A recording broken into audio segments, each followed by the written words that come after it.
Shalom, selamat pagi sahabat. Puji Tuhan, kita jumpa kembali di Santapan Rohani Pagi dengan judul Kuasai Dirimu. Kita membaca di dalam 2 Petrus 1 ayat yang ke-6. Dan kepada pengetahuan penguasaan diri, kepada penguasaan diri ketekunan, dan kepada ketekunan kesalehan. Sahabat, setiap orang percaya dituntut untuk bisa menguasai lidah atau ucapannya. Karena banyak sekali pelanggaran dan kesalahan dibuat lidah atau ucapan kita.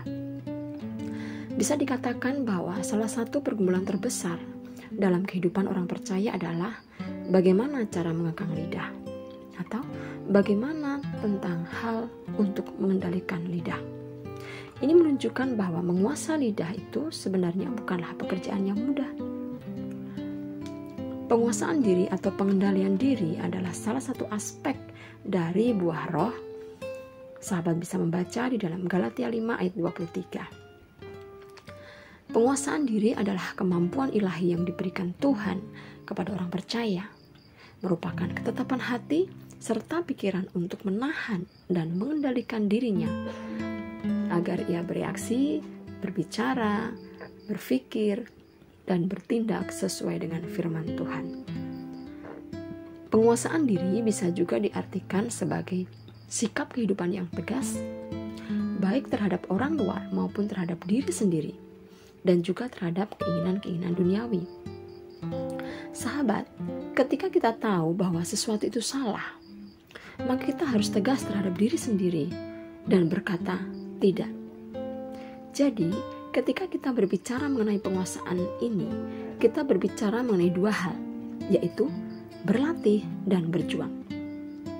Alkitab menyatakan di dalam Amsal 16 ayat yang ke-32. Kita baca ya. Orang yang sabar melebihi seorang pahlawan. Orang yang menguasai dirinya melebihi orang yang berebut kota.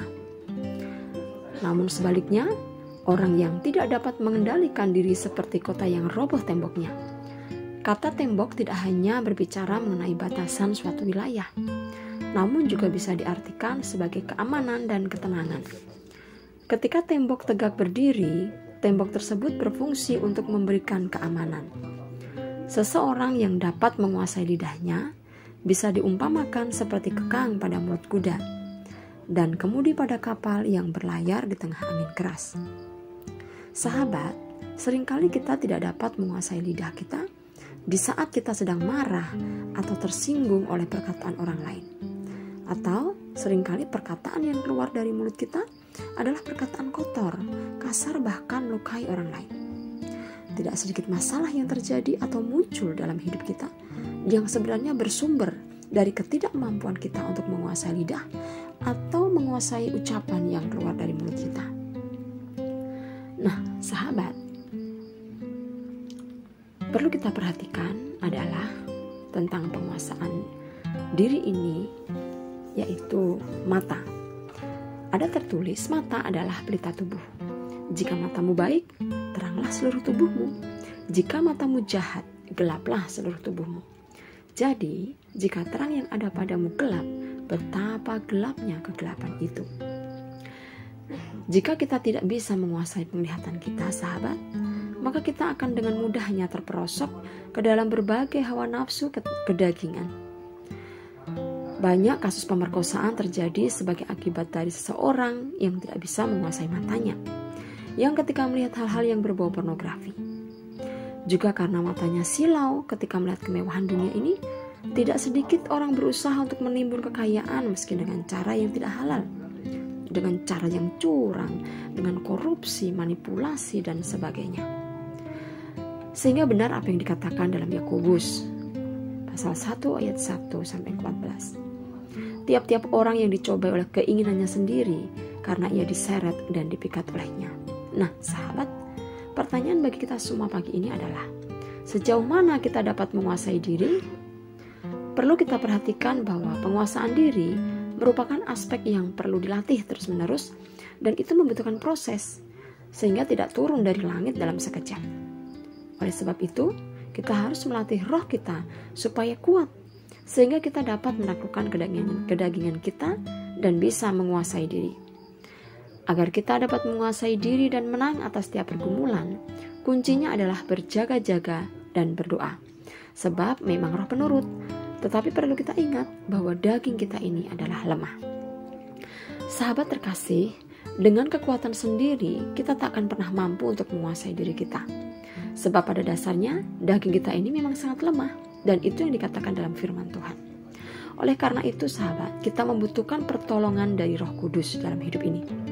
Bila Roh Kudus yang memegang kendali hidup kita, apabila ada hal-hal yang tidak benar diinginkan oleh tubuh atau daging kita ini, maka Roh Kudus akan segera menegur dan memperingatkan kita. Setiap kali kita hendak melakukan perbuatan yang menyimpang dari kehendak Tuhan, sesungguhnya hati kecil ini sudah mendengar peringatan Roh Kudus. Hanya saja daging kita ini tidak mau tunduk dan terus mengabaikan suaranya. Sahabat, tidak ada jalan lain selain harus semakin mendekatkan diri kepada Tuhan setiap waktu. Nah sahabat terkasih, melalui renungan pagi hari ini, Tuhan sebenarnya ingin mengingatkan kepada kita bahwa di akhir zaman ini sungguh sangat penting bagi anak-anak Tuhan untuk berjuang, berusaha, menguasai dirinya sendiri. Dan berdoa, minta pertolongan Roh Kudus untuk memampukan menguasai diri. Sebab itu sangat penting sahabat. Jangan sampai kita terbawa arus dunia ini, kita menyimpang dari kebenaran firman Tuhan karena kita tidak mampu menguasai diri. Untuk itu sahabat, mari bangun imanmu, bangun hubunganmu dengan Tuhan semakin dekat kepadanya, sehingga kita dimampukan untuk menguasai diri kita. Ada perisai yang kita gunakan untuk kita boleh melawan arus dunia ini, yaitu apa? Firman Tuhan. Mari kita berdoa. Bapa di surga, kami bersyukur pagi hari ini firman Tuhan datang kepada kami, memberikan penegasan kepada kami, memberikan nasihat kepada kami, bahkan mungkin teguran kepada kami, untuk kami mampu menguasai diri kami mampu mengekang keinginan-keinginan daging kami. Kami tahu Tuhan bahwa daging kami ini lemah, tetapi satu hal yang kami percaya, kami ada Roh Kudus yang akan memampukan kami. Oleh karena itu Roh Kudus, pimpin kami, tolong kami untuk kami mampu menguasai diri kami, sehingga kehidupan kami sebagai anak-anak Tuhan boleh dipandang oleh orang sebagai satu teladan yang baik. Mereka boleh melihat ada Kristus dalam kehidupan kami. Kami percaya bahwa penyertaan Tuhan di dalam kehidupan kami itu akan membawa kami menjadi pribadi yang mampu menguasai diri dan memuliakan nama Tuhan. Terima kasih Bapa, di dalam nama Tuhan Yesus kami berdoa. Amin. Puji Tuhan sahabat, selamat pagi, selamat beraktivitas, dan Tuhan Yesus memberkati. Amin.